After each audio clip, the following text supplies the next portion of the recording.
Eh bien, ça fait longtemps maintenant qu'on n'avait pas fait d'interview en toute Ouais, intimité, c'est vrai. Magali Berda. C'est vrai. Ça remonte, hein? Ça remonte à 3 ans, je crois, non? Ouais, ça nous rajeunit un peu là quand même. Ah, je me sens bien. C'est vrai. Mais tu parais toute jeune comme ça. C'est vrai, c'est parce que j'ai fait mes injections hier. Magali Berda, bienvenue pour ton Merci. interview en toute intimité.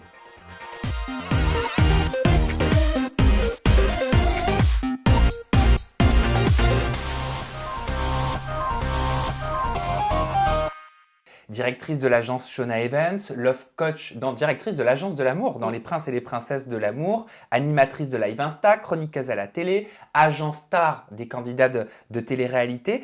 Tu as récemment dit avoir été approchée pour adapter ton livre au cinéma ou à la télévision. Est-ce que tu as accepté l'offre? Non, pas encore.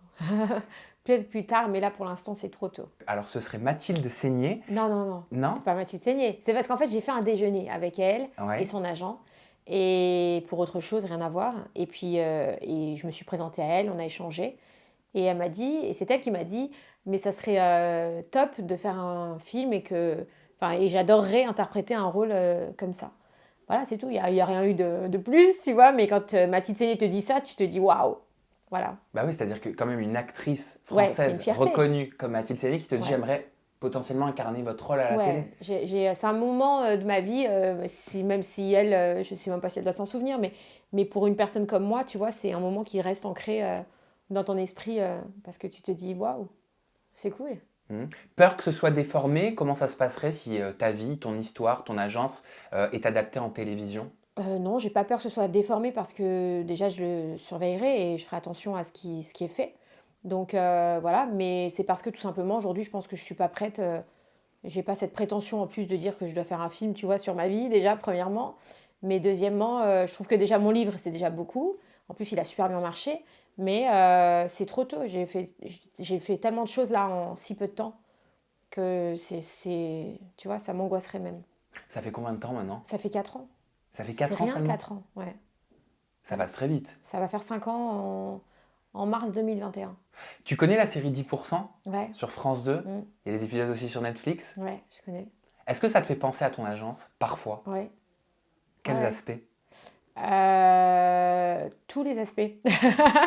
Tous les aspects. Il y a de tout. Mais c'est... ouais, bien sûr, c'est quelque chose qui me parle, évidemment. Est-ce que, comme les acteurs de la série, tu composes aussi avec les personnes avec qui tu travailles, avec les égos, avec Mais les bien sûr, personnalités, avec les problèmes? bien sûr, c'est totalement ça. Totalement ça, bien sûr. C'est ça, c'est vrai. Et te concernant, est-ce qu'il y a un personnage qui te ressemble plus qu'un autre? Non, non, parce que moi, c'est encore un autre domaine, mais c'est un peu ça. Donc, je retrouve un peu de ce que je fais dans chacun d'entre eux. Andrea, Ouais, un peu, des fois un peu elle, des fois un peu l'autre, je sais plus comment il Hicham, s'appelle, mais voilà. le Oui, boss qui vient, qui est déterminé. ouais, un peu de chacun, j'ai un peu de... Voilà, c'est un petit mélange. Alors, tu vas nous dire quand exactement, mais il me semble que c'était il y a un peu plus de 2 ans. Banijé France est rentré au capital de Shona Evans que tu as fondé, que tu as créé. Oui. Ça veut dire quoi exactement, entrer au capital? C'est-à-dire qu'ils sont devenus mes associés. Voilà, donc c'est cool, je suis contente parce que je voulais avoir des associés, mais je ne savais pas lesquels. Et c'est vrai que j'ai rencontré plusieurs personnes. J'avais rencontré Arthur à ce moment-là, j'avais rencontré M6, j'avais rencontré Banijé, et c'est vrai que je me sentais plus à l'aise avec eux.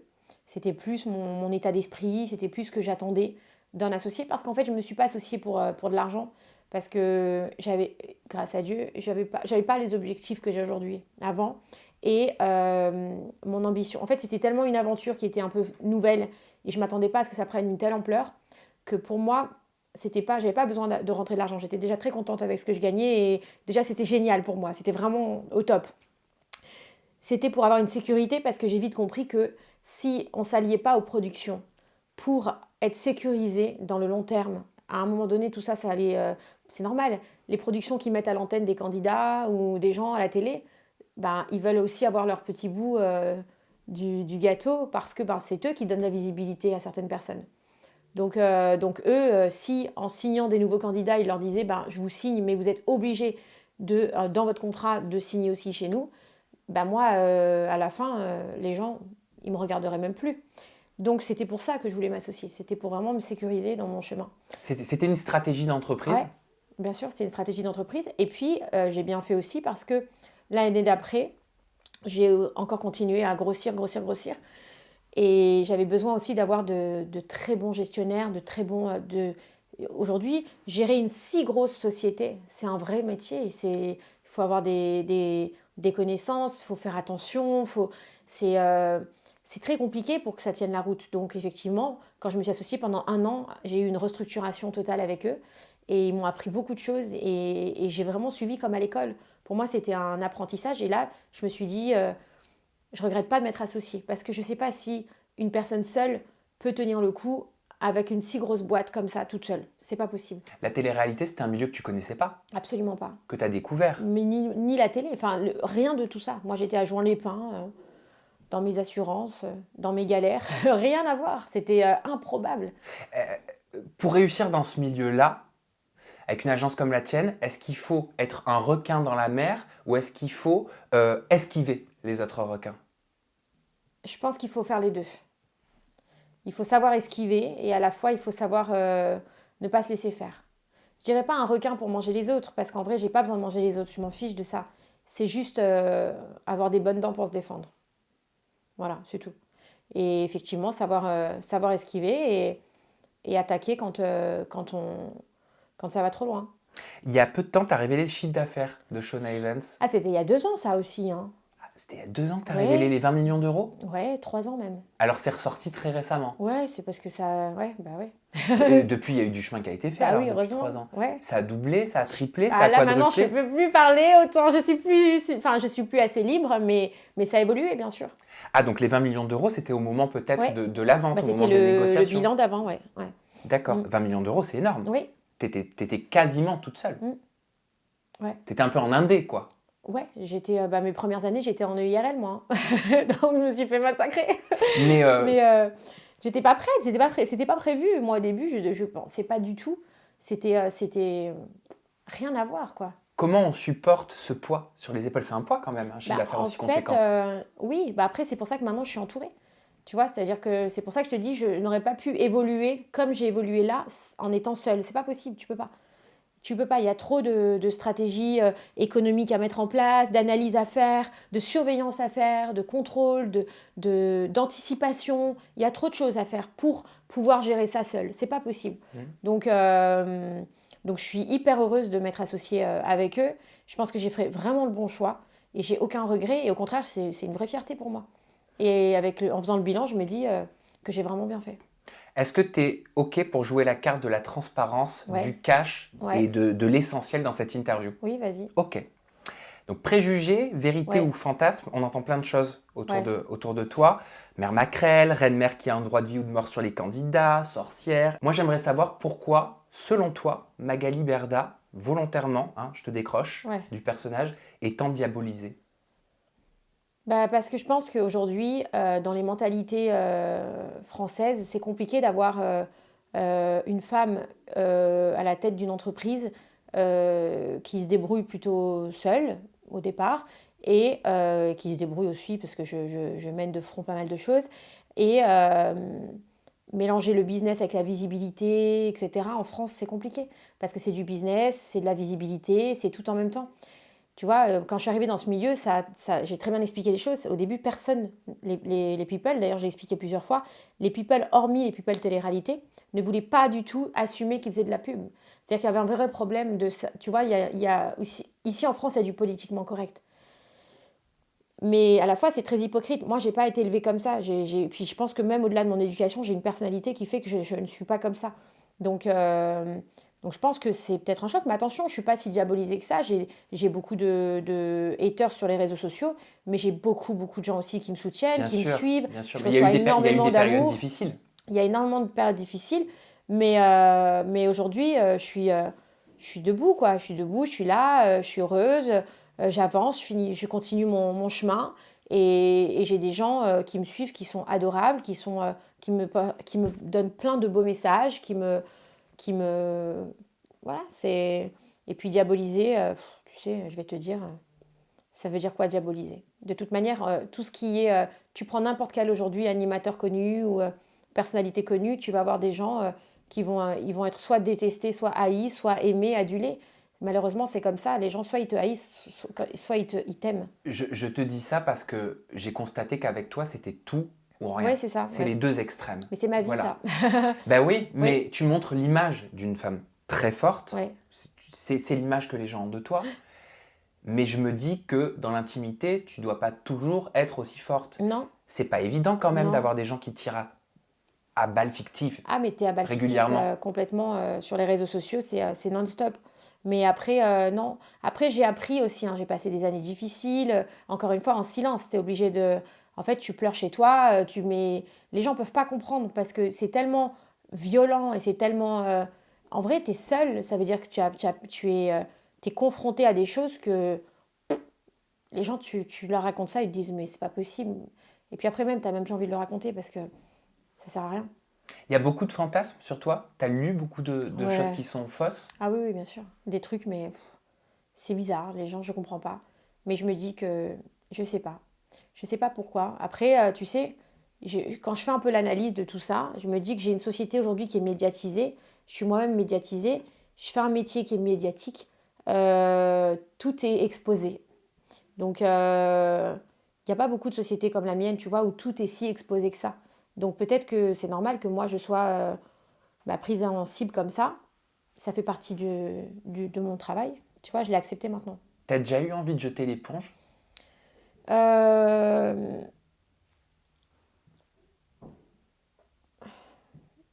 c'est difficile à répondre ça parce que oui et non. En vrai, je te dirais non. Et des fois, je te dirais oui, c'est marrant, mais je peux pas jeter l'éponge. C'est pas possible. Je Oui, jetterai mais pas l'éponge. il y a une différence entre vouloir ponctuellement, Être fatigué, être fatigué et le oui. faire. En Tu vois. burn-out, ouais. Vraiment en état de fatigue mentale, oui. Mais je m'impose un rythme de vie et je m'impose aujourd'hui, je m'impose une rigueur dans mon comportement et je m'impose à moi-même, je me fais violence à moi-même pour ne jamais me poser de questions et me dire tu vas arrêter. Je me pose des questions, je me dis combien de temps je vais tenir. Voilà, ça, je me la pose comme question. Combien de temps je vais encore tenir? Alors, je me donne des années devant moi, Des objectifs. des objectifs, mais c'est pas maintenant. Mais je sais que c'est pas maintenant. Mais Donc, tu sais qu'un jour, tu prendras ta oui, retraite. ah oui, oui, bien sûr.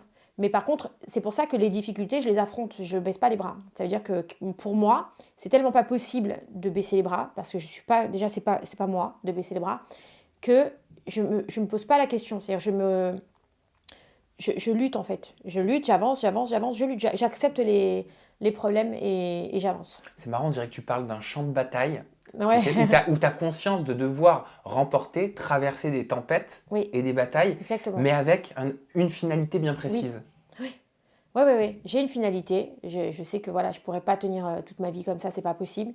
Mais je pense que j'ai encore 8 ans, 8 ou 10 ans devant moi à travailler comme ça. C'est quoi le secret par contre pour avoir cette force d'esprit et continuer d'avancer malgré les coups?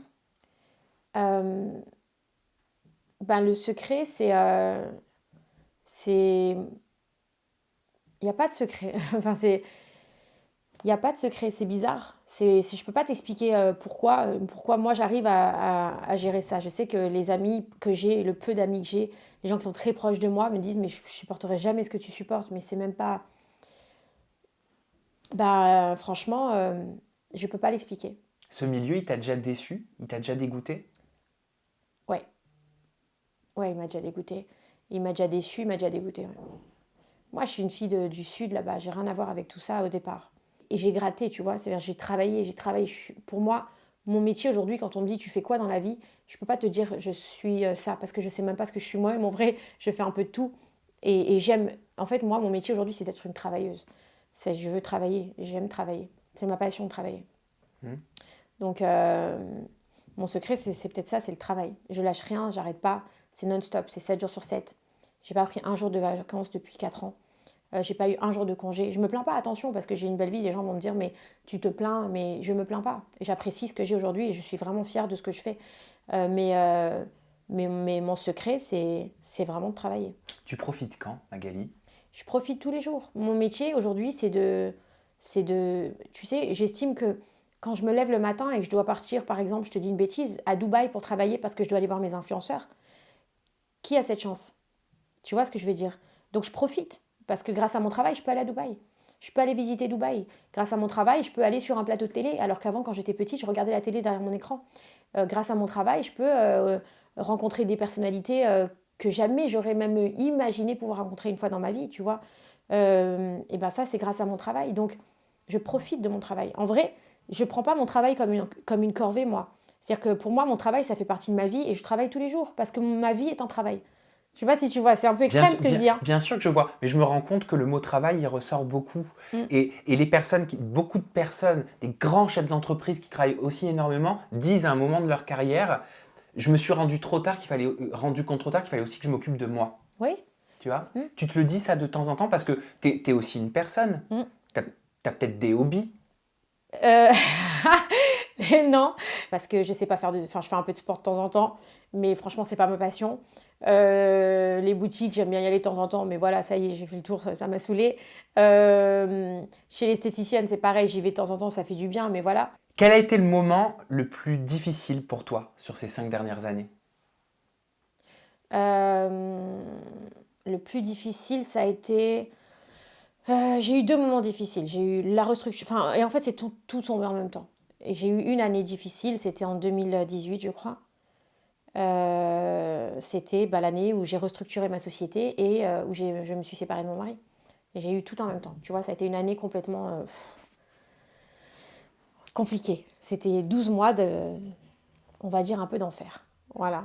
Tu as vécu Mais l'enfer j'ai aussi sur passé. les réseaux sociaux à ce C'était moment-là. en 2018, ouais. C'était C'est-à-dire en que j'ai eu 2018. des problèmes sur les réseaux sociaux, j'ai été victime de harcèlement, j'ai été victime de tentatives d'extorsion de fonds, j'ai quitté mon mari, j'ai restructuré ma société, donc il fallait que je continue le matin à travailler parce que si je lâchais prise, ça tout pétait. Donc c'était une année, je pense, la plus... C'était mon année la plus difficile. Voilà. Comment tu l'as vécu? Je l'ai vécu à tête baissée. Je l'ai vécu, voilà. C'était une année que, franchement, ouais, dure. On peut parler sans tabou? Ouais. Ouais. Est-ce que c'était bancal dans ton couple avec ton mari? Oui. Ou est-ce que c'est à cause de tout ce qui sortait sur les réseaux sociaux, des Non. attaques, des extorsions de fonds, du harcèlement, du lynchage? Non. Mon mari et moi, ça n'allait plus déjà depuis même avant que je fasse ce métier. Et on était, Samuel et moi, on était trop... on a évolué différemment. C'est-à-dire qu'il n'a pas le même caractère que moi, on est tellement différents. Mais on s'est complétés quand on était jeunes, on s'est rencontrés très jeunes. Mon mari, il avait 18 ans, je crois, ou 19 ans. Moi, j'avais 21 ans ou 20 ans. Donc, on s'est mariés jeunes, on a eu nos enfants jeunes. Et on a eu une vie d'un couple... on était trop différents. Mais ça datait bien d'avant, tout ce truc de télé. Ça n'a rien à voir. C'est à répéter de toute manière à un moment ou à un autre. Parce qu'au même moment, sur les réseaux sociaux, des détracteurs très insistants qui ont été sur tes codes pendant des mois entiers. En fait, moi, j'en ai eu T'as accusé de plusieurs. tromperie. Ouais, ouais. Bien sûr, oui. Après, les gens, tu sais, c'est facile hein, quand t'es une femme mariée, tu vis dans un monde un peu spécial, tu travailles dans un milieu un peu spécial, tu n'es pas chez toi la semaine. Les gens, ils vont t'attaquer sur tout. La première chose sur laquelle les gens vont t'attaquer, c'est ta stabilité. Donc c'est ça. Après, je me suis séparée de mon mari. J'ai rencontré quelqu'un. Je veux dire, c'est la vérité. J'ai quitté mon mari parce que j'ai rencontré quelqu'un et parce qu'avec mon mari, ça n'allait plus depuis longtemps. Ça n'allait plus depuis longtemps. Mais mon mari, c'est le père de mes enfants, c'est l'homme que je respecterai toute ma vie jusqu'à la fin de mes jours. Il fait partie de ma vie, quoi qu'il se passe, et je le respecterai toujours. Et c'est vrai que quand j'ai rencontré cette personne, il m'a dit, donc c'est Stéphane, donc, voilà, enfin, je le montre sur les réseaux, donc je n'ai pas de problème à le citer, et puis c'est sérieux entre nous, je lui ai dit, il m'a dit, mais il faut que tu sois honnête, enfin, il faut pas créer une relation bancale parce que moi, j'ai souffert dans mon mariage. Il m'a dit, toi, tu souffres dans ton mariage, parce que lui, il était marié, il avait déjà divorcé. Mais c'est jouer la comédie pour finalement avoir quoi. Et comment, avec ton ex-mari, vous avez géré cette période de crise au moment où tu te fais tirer dessus de tous les côtés? En fait, je quitte mon mari en février. et je me fais tirer dessus peut-être 15 jours ou 3 semaines après. Donc j'ai la souffrance d'avoir quitté mon mari, plus sa souffrance à lui qui était énorme, plus des gens sur les réseaux sociaux qui ont rajouté une couche. Ils ont balancé les numéros de téléphone de mon ex-mari, ils ont balancé mon numéro de téléphone, mon ex-mari s'est fait harceler, donc déjà lui il venait de perdre sa femme. Et en plus il s'est fait massacrer d'appels de gens qui lui racontaient n'importe quoi, qui l'ont gratuitement, parce qu'en fait pourquoi les gens font du mal à un homme qui a rien demandé? Ça veut dire que moi, mon ex-mari, je ne le montrais pas sur les réseaux. Jamais personne ne l'a vu sur les réseaux sociaux. Il n'a rien demandé, lui. Ça veut dire, au pire, on veut s'en prendre à moi. Vous pouvez vous en prendre à moi. Moi, j'ai l'habitude, c'est mon travail. Enfin, c'est mon métier aujourd'hui, les réseaux sociaux. Donc, j'ai compris comment ça marchait. Mais lui, il ne se montrait pas, le pauvre. C'est-à-dire qu'il n'avait rien demandé à personne. Lui, il voulait juste vivre son chagrin tranquille, ce qui est logique. Et les gens, ben, ils n'ont pas de limite. Ils n'ont pas d'arrêt. C'est-à-dire que c'était... mais dans tous les côtés, dans tous les sens. Ils ont appelé à son garage, et ta femme ceci, et ta femme cela, et votre femme elle a fait ci, votre femme elle a fait ça. Et c'était non-stop. Pour lui, ça a été un enfer. C'était un enfer. Je m'en suis plus voulu de ça à moi. En fait, je me suis plus voulu, je sais pas comment t'expliquer, je m'en suis plus voulu qu'il vive ça, plutôt que même de le quitter. Parce qu'en fait, le quitter, à un moment donné, qu'on soit plus ensemble, à un moment donné, c'était une évidence. Parce que c'est quelqu'un qui mérite d'être heureux, c'est quelqu'un qui mérite de trouver une femme qui lui correspond. Donc ça aurait été égoïste de ma part de rester, parce que je l'aurais privé de sa liberté, alors qu'il a une vie à faire et qu'il a la chance et qu'il a le droit d'être heureux, pas avec quelqu'un avec qui on n'était pas heureux. Il attendait des choses de moi et moi j'attendais des choses de lui, ça ne marchait pas. Donc c'était le libérer même de le quitter pour moi. Enfin, je le pense vraiment. Mais par contre, cette souffrance qu'on lui a infligée, alors qu'il est hors de tout ça, moi, souvent, on me dit, oui, ta fille, elle s'en prend plein la gueule sur les réseaux, mais elle se montre sur les réseaux. Oui, c'est vrai, j'ai eu une discussion avec ma fille Shona, tu te montres sur les réseaux, ma fille, je vais tout expliquer. Il peut se passer ça, ça, ça et ça, tu vas avoir ça, ça et ça et ça, elle sait tout. Donc, s'il se passe quelque chose, ma fille, elle est prête, enfin, elle est prête, on n'est jamais prêt, mais elle a quand même des explications. Et je l'ai prévenu. Samuel, lui, il voulait pas. Il a rien demandé. Les gens sont très, très, très durs. Ouais, vraiment très durs. Et je m'en suis plus voulu qu'ils vivent cette situation-là, à se retrouver comme ça, lynchés, appelés, et blablabla, et blablabla. C'est un homme qui souffre. Laissez-le tranquille. Foutez-lui la paix. Quel rapport? Qu'est-ce qu'il a fait? Qu'est-ce qu'il vous a fait? Enfin, il fait rien. Il se montre pas. Il fait pas de télétravail. Il se lève le matin à 7h du matin. Il va dans son garage travailler. Pourquoi vous l'appelez toute la journée pour lui faire chier? Pour le faire chier, pour lui parler de sa femme, des tromperies, des machins, des bidules. Et surtout que les gens ils parlent sans savoir. C'est que du sans savoir. C'est que des gens comme ça. Qu'est-ce que tu veux faire? Et vous pouviez parler avec ton ex-mari? Vous aviez C'était des dur discussions? au départ. On a eu maintenant des discussions, bien sûr. Maintenant on se parle. Ça fait 2 ans maintenant, tu vois. Donc maintenant on s'est parlé, mais il a fallu une bonne année pour qu'il s'en remette. Tu vois, une bonne année pour qu'il s'en remette. C'est-à-dire qu'il a vécu des bad buzz indirectement. Ah mais complètement. Il les a subis. Ouais, il les a subis, bien sûr. Et pour la vie de famille, comment vous avez géré ça avec vos enfants? On s'est mis d'accord sur le fait que c'était tellement... moi, en 2018, quand je me suis séparée de mon mari, c'était tellement chaotique qu'il valait mieux pour la stabilité de mes filles qu'elles restent dans leur petit cocon avec leur scolarité, leur école. Tu vois, à Nice, où elles sont scolarisées depuis qu'elles sont petites. Et que moi, je passe cette crise, tu vois, en essayant de les protéger au maximum. Donc, on arrivait à... En fait, Samuel et moi, on a une force. C'est que, et je pense sans aucune prétention, on est des bonnes personnes. Et on sait que le bonheur de nos filles passe avant le nôtre. Donc, on a réussi, bizarrement, pendant cette année qui était compliquée pour lui et pour moi, à passer au-dessus de tout quand il s'agissait de nos enfants. C'est-à-dire qu'on arrivait à s'insulter, à se massacrer, à se détester et à la fois se respecter quand même parce que, voilà. Mais par contre, quand il s'agissait de nos enfants, ni lui ni moi, on a fait en sorte de se priver l'un ou l'autre de nos enfants, qu'il y ait des conséquences sur nos enfants. On arrivait quand même à parler pour nos filles. Et ça, c'est pour ça que je te dis qu'en plus, c'est pour ça que c'est quelqu'un que je respecte encore plus maintenant.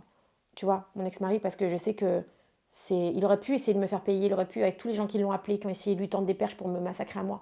Tu sais comment ils sont les gens, quand ils veulent te toucher, ils appellent tes ennemis, tu vois. Et quand je me suis séparée, que ça a été public, les gens, ils sont tous appelés, tous ceux qui avaient un problème avec moi, ah, papa, papa, papa, papa, papa. Bref, ce que je dis, les gens, ils doivent le comprendre parce que ça arrive à tout le monde. Et c'est la facilité, c'est la méchanceté des gens, c'est comme ça. Et Samuel, il est resté comme ça, tu vois. Donc c'est une bonne personne. Ça me conforte que j'ai choisi le bon père de mes enfants. Que ce soit vrai, faux, des suppositions, j'ai envie de te dire que ça ne nous regarde pas. Par contre, moi, j'aimerais savoir quelles ont été les conséquences. Est-ce que tu es allé au tribunal? Est-ce qu'il y a eu des plaintes? Bien sûr. Est-ce qu'il y a eu des résultats de procès? Oui. Où est-ce que tu en es à ce niveau-là? Bah écoute, il y a les avocats qui effectivement ont déposé plusieurs plaintes, pardon. Il y en a un qui a fait de la garde à vue pendant, je crois que 24 ou 48 heures. Il y en a qui ont été convoqués. Il y en a d'autres qui ont reçu juste des mises en demeure. En fait, après, j'ai appris à m'entourer aussi juridiquement pour arrêter de me laisser faire, tu vois. Dire stop. Parce que sur les réseaux sociaux, ça va trop loin.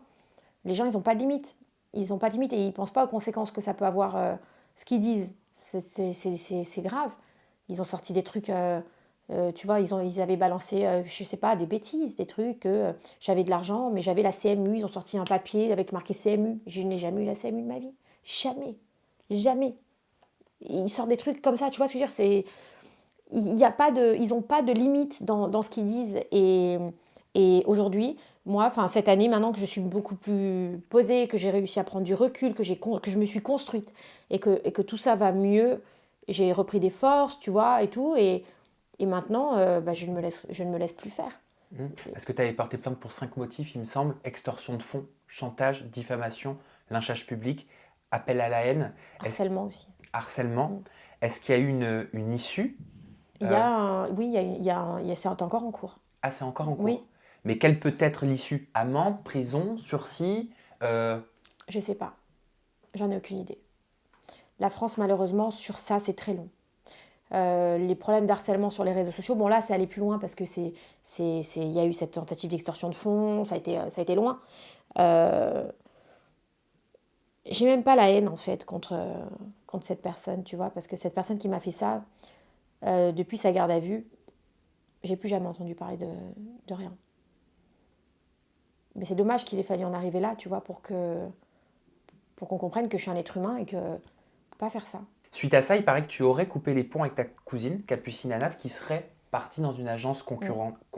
Bah, Capucine, c'est ma cousine. C'est ma cousine. Ça reste ma cousine. Et voilà, il y a des choses qui se sont passées, mais on se l'est expliqué entre nous. Mais Capu a toujours été un peu chien et chat, tu vois. C'est comme ça, on a toujours été comme ça, on a toujours été chien et chat.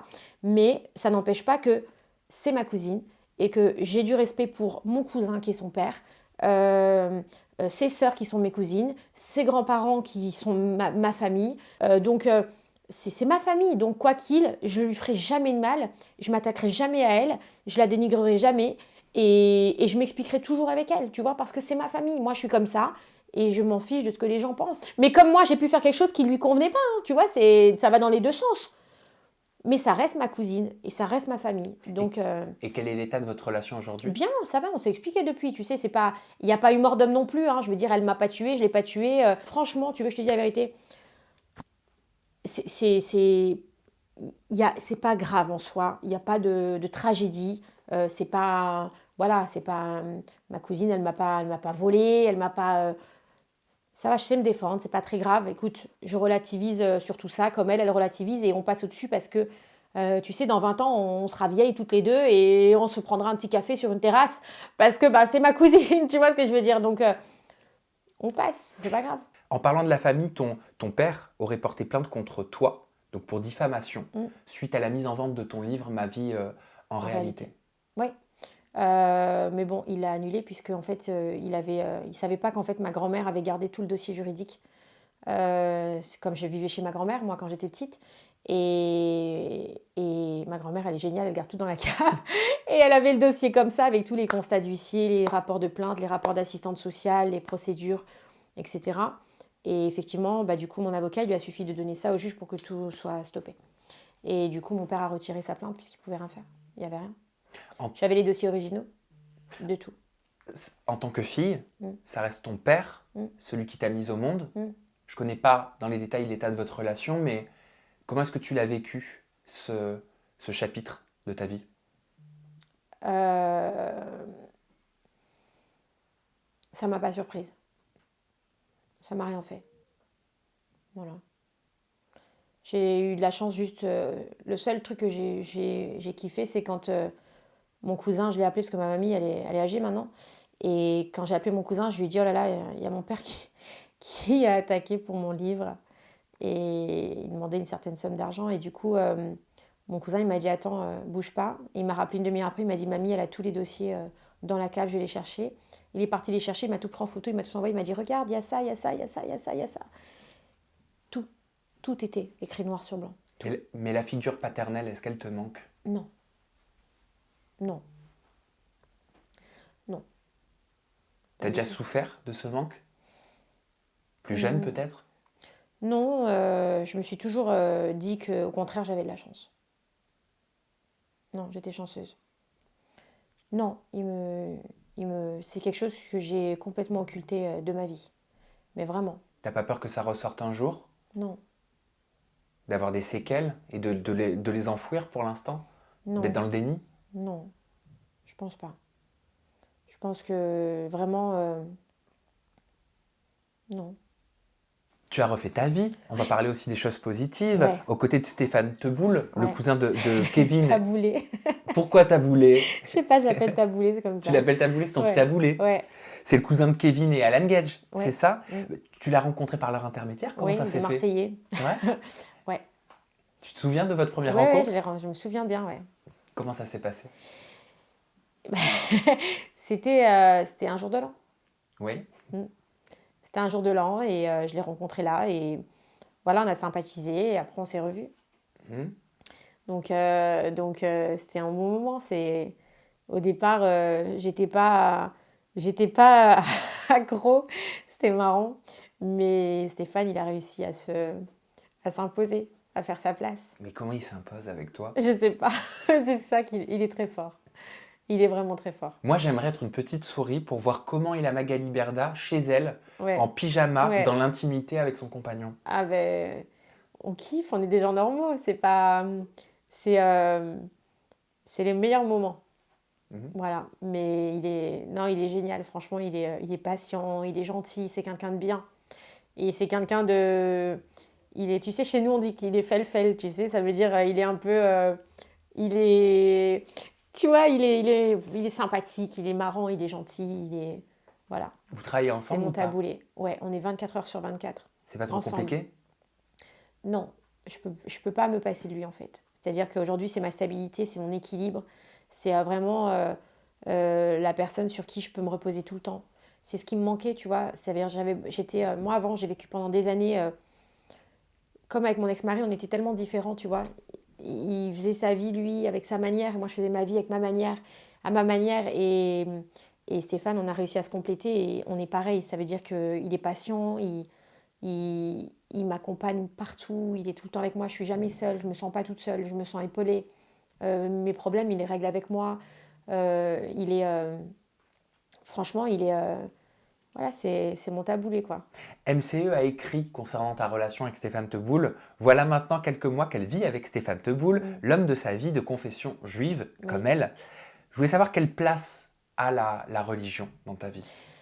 Ben, moi, j'ai été de mon premier mariage, on va dire, dans une famille très pratiquante, très religieuse, parce que mon ex-mari est très religieux et très pratiquant. Enfin, comme disait mon ex-beau-père, que je respecte beaucoup et que j'ai une profonde admiration pour lui, tout dépend de ce que tu entends par pratiquant, tu vois, parce que lui, il ne se considère pas pratiquant, mais pour une personne comme moi, il est très pratiquant, tu vois.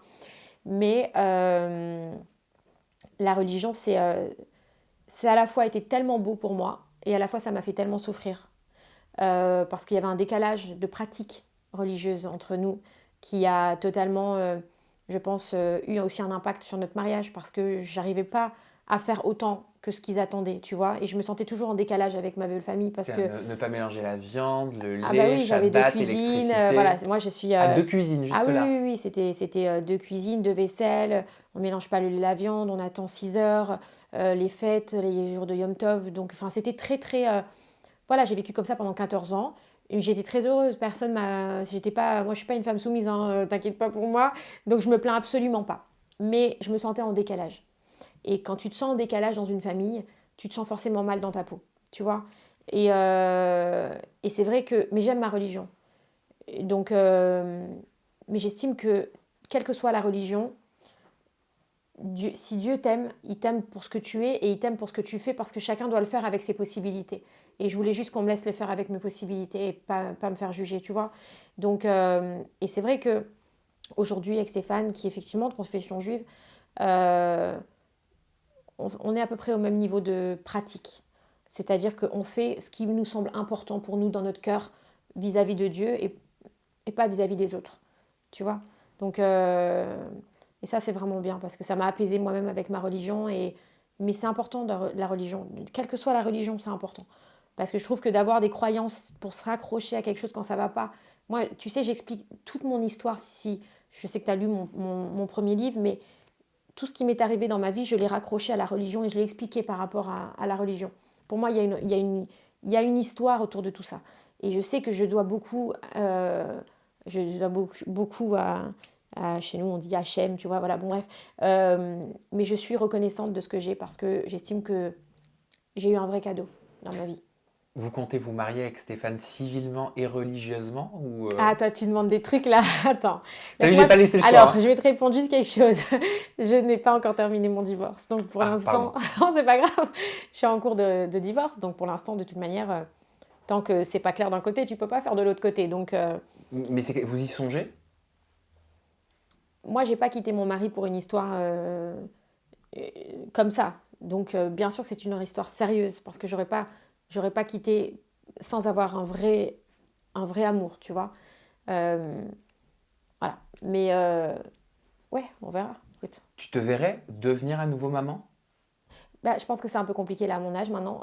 Oh non! Et non, je pense que c'est pas être ensemble pour la vie, oui. Après, je pense que aujourd'hui, sans vouloir, bon, déjà j'ai une endométriose. Je sais pas comment j'ai attrapé ça, mais j'ai une endométriose. Je me suis fait opérer il y a 2 ans quand j'ai quitté mon mari des seins. Et quand je me suis opéré des seins, j'ai trouvé un espèce de kyste dans mon nombril. Et donc ils m'ont opéré en même temps pour m'enlever. C'est-à-dire qu'au même moment où j'ai fait mon opération, ils m'ont fait les deux petites. Enfin, c'est pas une chirurgie, hein, ils m'ont juste enlevé le kyste. Ils l'ont fait analyser. En fait, c'était un bout d'endométriose. Donc j'ai une endométriose aujourd'hui qui, je pense, de toute manière, euh, ralentit un petit peu mon processus. J'en sais rien comment on dit ça. Mais je ne souffre pas de ça. Bon, j'ai très mal. Enfin, j'ai des douleurs quand j'ai mes règles, quand je suis indisposée, etc. C'est plus douloureux, tout ça. Mais j'ai eu ce cadeau déjà d'avoir mes 3 enfants. Mes filles qui sont des anges et des exceptions du monde que j'aime de tout mon cœur. Je ne vais pas aller à la course de refaire un enfant parce que j'estime que je suis très heureuse aujourd'hui et je suis très bien comme ça. Voilà. Magali Berda, je te propose de terminer sur un court extrait vidéo. Ouais, C'est notre première interview oui. de mémoire. C'est simplement pour nous remettre en arrière, là, un petit bond dans le passé, Ok, et que tu me parles un petit peu de la suite, de tes rêves, de tes envies. ok. Ok? Regarde. T'as envie des meilleurs? Bah écoute, il y en a beaucoup. Ouais, Non, je mais veux ils ont tous. En fait, tu sais, le prix dépend de leur nombre de followers. Donc, tu vas avoir des Putain, très tout gros maintenant. qui vont coûter plus cher et des plus petits qui vont fait coûter bizarre, moins hein. cher. Ouais, Donc, grave. forcément, ils vont faire moins de ventes, mais ils vont coûter moins Mais alors cher. ça peut tu vois. commencer à combien par exemple un petit qui sort des traces de l'amour, j'en sais rien. Ça commence à 300 € et ça monte jusqu'à effectivement 3000 €. Mais après, ben, enfin voilà, tout dépend du nombre de followers, du taux d'engagement aussi qu'ils ont sur les réseaux. On a changé ou Ah pas? ouais, grave. Ah ouais, Qu'est-ce grave. qu'est-ce que tu vois quand tu te revois quelques années auparavant? J'étais marrante. J'aimais bien, c'était des bons moments, c'était mes débuts. Moi, j'aime bien. Moi, tu sais, je crache sur rien, moi. Dans tout ce que j'ai eu dans ma vie, tout ce que j'ai vécu, de galère, de bien ou de mauvais, je crache sur rien. J'estime que tout ce que j'ai vécu, c'est parce que j'ai dû le vivre. Tout ce que j'ai été, c'est parce que j'ai dû l'être. C'est comme ça, on a une destinée et c'est tout. Il faut l'assumer, c'est tout. Moi, je m'assume. J'ai pas de problème. Hein. T'as envie de quoi pour l'avenir? Là, si, voilà. Regarde, ça c'est un stylet, Ouais. mais on le transforme en baguette magique. Ouais, Tu peux choisir ta destinée ouais. pour les années à venir. Tu veux quoi? Tu rêves de quoi? Que mes filles soient heureuses. Que ça, c'est la première chose pour moi. Qu'elles soient bien dans leur peau. Que moi, je sois un peu en paix. Voilà, qu'on me laisse un peu en paix. Je veux plus de... Voilà. et que j'évolue dans mon business et que je le développe encore plus et que chaque année, je fasse mieux que l'année d'avant. Voilà, c'est tout. Merci Magali. Merci Tes à réseaux toi. sociaux, c'est les suivants. Ton compte Instagram, c'est Magali Berda. Ton compte Snap, c'est Magali Berda. Voilà, on te trouve de partout en tapant Ouais, ton nom et ton merci. prénom. Merci à vous à la maison pour votre fidélité. Vous avez la barre de commentaires pour nous dire ce que vous en avez pensé. N'hésitez pas à partager cette interview avec vos amis, votre famille. Nous, on regardera un petit peu ce que vous avez écrit. Et puis, prenez soin de vous parce que c'est que en étant positif qu'on peut avancer Exactement. dans la vie. Voilà, à bientôt.